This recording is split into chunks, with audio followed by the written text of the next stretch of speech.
Hello everyone. నేను doctor Mounika అండి. Consultant reproductive medicine at 49 hospital, LB Nagar, Hyderabad. ఇవాళ మనము నీటి బుడగల సమస్య పీసీఓడి గురించి మాట్లాడుకుందామండి.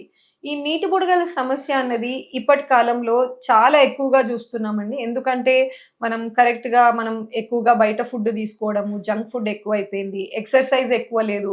ఒకప్పటి కాలంలో అందరూ అగ్రికల్చర్, ఫార్మింగ్ వెళ్ళేవాళ్ళు. ఇప్పుడు ఫిజికల్ యాక్టివిటీ పెద్దగా లేదు. డెస్క్ జాబ్స్ ఎక్కువైపోయాయి. అందుకని లేడీస్‌లో ఈ మధ్య చాలా మందిలో పీసీఓడి ప్రాబ్లమ్ చూస్తూ ఉన్నామనమాట. ఈ పీసీఓడి ప్రాబ్లము వచ్చే వాళ్ళకి రిస్క్ ఫ్యాక్టర్స్ ఎవరెవరిలో ఎక్కువ వచ్చే ఛాన్స్ ఉంది?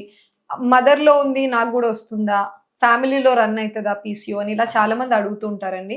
నిజమే, పీసీఓడీలో కొంచెం జెనెటిక్ ఫ్యాక్టర్ గూడా ఉంటుంది. అంటే పేరెంట్స్‌లో ఉంది, మదర్‌లో ఉంది, గ్రాండ్ మదర్‌లో ఉంది అంటే మనకు గూడా వచ్చే అవకాశాలు స్లైట్‌గా రిస్క్ అన్నది ఉంటుంది, నిజమే. కానీ మరీ ఎక్కువగా లేదు. ఎందుకంటే దీని గురించి ఒక టెస్ట్ లేదా ఒక స్టడీ గూడా జరిగింది. వాళ్ళేం జూసారంటే నిజానికి మన ఎర్లియర్ జనరేషన్, మన గ్రాండ్ పేరెంట్స్ జనరేషన్‌లో పీసీఓడీ ఇంత లేకుండే. మరెందుకు ఇప్పుడు ఎక్కువైంది. సో, జెనెటిక్ అన్నది ఒక పాత్ర మాత్రమే గానీ, రిమైనింగ్ ఎక్కువగా మనం నోటీస్ చేసేది పీసీఓడీ రావడానికి రీజన్స్ ఎపిజెనెటిక్ చేంజెస్. అంటే బయట మన ఎన్వైర్న్‌మెంట్‌లో ఉన్న ఇన్‌ఫ్లుయెన్సెస్ వల్ల పొల్యూషను, జంక్ ఫుడ్ తీసుకొని మనకు ఒబేసిటీ ఎక్కువైపోయింది, అధిక బరువు ఎక్కువైపోయింది ప్రాబ్లము, సెడెంటరీ ఎక్సర్‌సైజులు లేకపోవడం వల్ల, ఇవన్నీ రీజన్స్ వల్ల ఎక్కువగా పీసీఓడీ వస్తా ఉంది.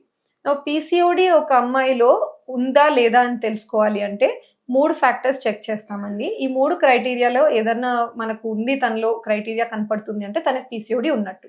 ఫస్ట్ క్రైటీరియా వచ్చేసి పీరియడ్స్ కరెక్ట్‌గా రావు. ఇర్రెగ్యులర్‌గా వస్తాయన్నమాట.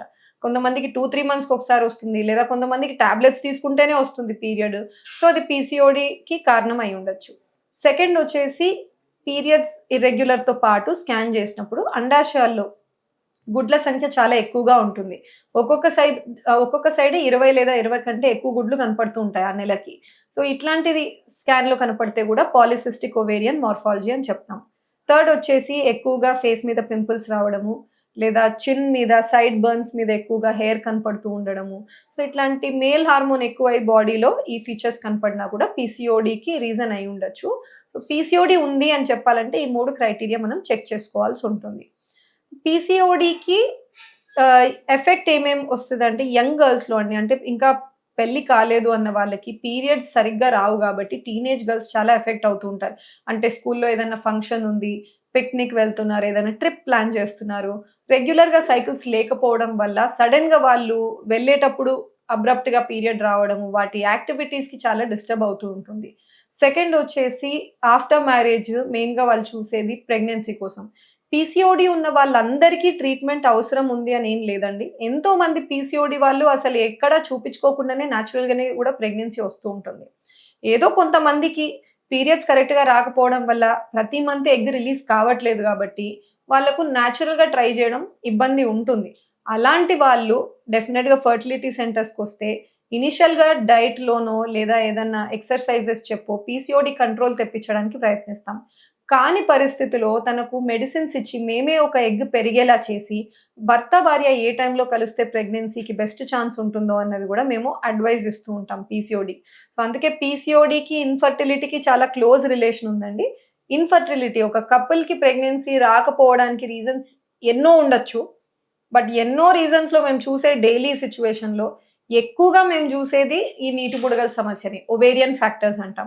సో, అందుకనే దాన్ని మనం ఎక్కువ జేయగూడదు. సొసైటీలో ఇంకా గూడా దాని ప్రివలెన్స్ ఇంక్రీజ్ చేయగూడదు అంటే, మంచి స్లీప్ హ్యాబిట్స్, డయట్ ఎక్కువగా డీప్ ఫ్రై ఐటెమ్స్, షుగర్స్ తగ్గిచ్చేసి ఎక్కువగా ఇంటి ఫుడ్ తింటూ, ఎక్సర్‌సైజెస్ ఖచ్చితంగా డైలీ మనం రొటీన్‌లో పెట్టుకోవాలండి. నెక్స్ట్ పీసీఓడీ 2 టైప్స్ ఉండొచ్చు. Obese PCO, lean PCO.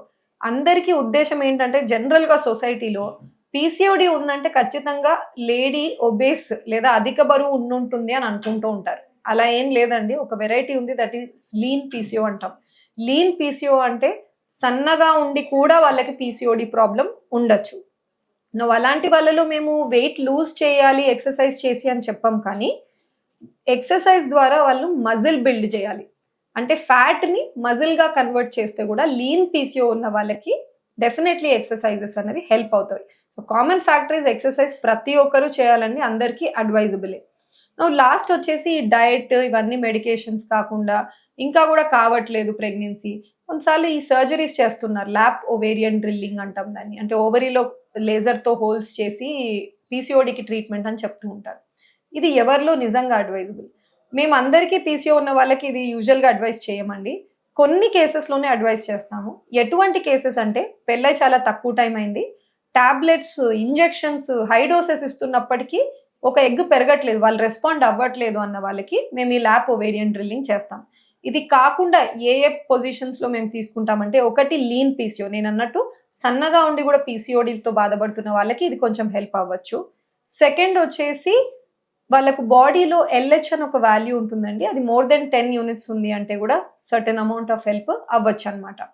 Now last వచ్చేసి పీసీఓడీ ఉన్నవాళ్ళు ఎవ్వరు ఎంత టైం వరకు ట్రీట్మెంట్ అనేది తీసుకుంటూ ఉండాలి.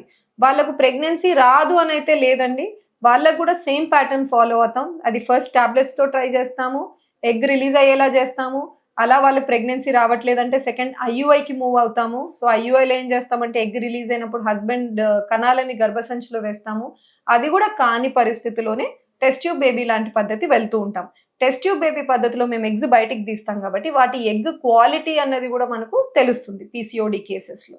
సో, ఇలా పీసీఓడీ వాళ్ళు ఇనీషియల్‌గా మీ డైలీ లైఫ్ డైట్‌లో మోడిఫికేషన్ చేసుకుంటే ట్రీట్మెంట్ అవసరం ఉండకపోవచ్చు.